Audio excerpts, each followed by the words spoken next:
ঢাকা টেস্টের বিষয়ে আরও আলোচনা করতে এই মুহূর্তে আমাদের সঙ্গে গুলশান থেকে যোগ দিচ্ছেন সাবেক ক্রিকেটার জনাব ইশতিয়াক আহমেদ। জনাব ইশতিয়াক আহমেদ, আপনাকে স্বাগত জানাচ্ছি বিরতিহীন ইন্ডিপেন্ডেন্ট সংবাদে।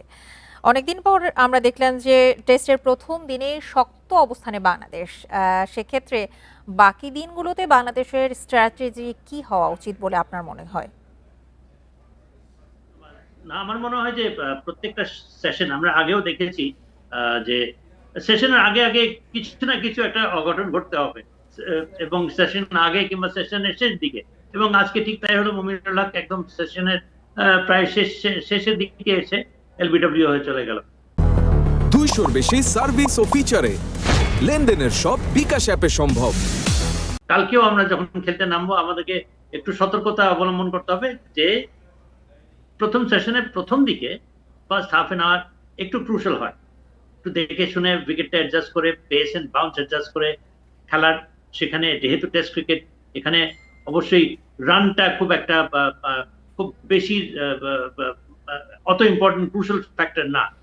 প্রয়োজন হচ্ছে যে ইনিশিয়ালি কয়েকটা ওভার দেখে খেলে অ্যাডজাস্ট হওয়াটা, তারপরে ইউ পিক আপ মোমেন্টাম, এবং সেটাই করা উচিত হবে। তাহলে আমাদের একটা এখন যে একটা মোটামুটি ভাবে শক্ত অবস্থানে রয়েছে আমরা, সেটাকে আমরা বাড়াতে পারবো, ক্যাপিটালাইজ করতে পারবো, এবং সেই লক্ষ্যেই কিন্তু ব্যাটিং করা উচিত। এরপরে কেবলমাত্র মেহেদী হাসান মিরাজ আছে, তারপরে কিন্তু আর আমাদের ব্যাটসম্যান নাই।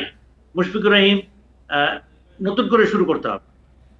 এখন একটা সময় মুশফিকুর রহিম তার সেঞ্চুরির লক্ষ্যে খেলবে, কিন্তু তার থেকে বেশি ইম্পর্টেন্ট হচ্ছে যে প্রথম সেশনটা কোনো উইকেট না হারিয়ে যদি আমরা খেলতে পারি, সেটাই জি, প্রধান আজকের লক্ষ্য যে হওয়া উচিত ম্যাচটি হবে। ছিল সেক্ষেত্রে আমরা দেখেছি যে খুব দ্রুতই দুটি উইকেট হারিয়ে গেছে। এবং উইকেট হারানোর প্রথমে আমরা উইকেট হারানোর পরে দেখতে পেলাম যে শান্ত মমিনুল এবং পরে শান্ত আর মুশফিকের জুটি দলকে বেশ ভালো অবস্থানেই নিয়ে গেছে। সেক্ষেত্রে সিনিয়র ব্যাটারদের এমন দায়িত্বশীল ব্যাটিং খুব কমই দেখা যাচ্ছে আমাদের দলে। আজকের পারফরমেন্স নিয়ে আপনি কি বলবেন? ঠিকই বলেছেন। আমরা খুব দায়িত্বশীল ব্যাটিং বলতে আপনি যেটা বলছেন সেটা যে আমরা খুব বেশি দেখেছি তা কিন্তু না। তবে আজকের দিনটাতে আমার মনে হয় যে যারা সো কল সিনিয়র, যারা অনেক দিন ধরে খেলছে, যাদের খুব অভিজ্ঞ, শান্ত যেরকম 8টা সেঞ্চুরি নিয়েই খেলাটা শুরু করেছে, নবম সেঞ্চুরি সে করেছে। এবং মমিনুল হকও তাই। মমিনুল হক তার সেঞ্চুরিটা মিস করে গেল, যেটা আমি আগে কিছুক্ষণ আগে বললাম। আমাদের সেশন আগে পরে প্রথম দিকে শেষের দিকে কিছু না কিছু একটা ঘটে যায়।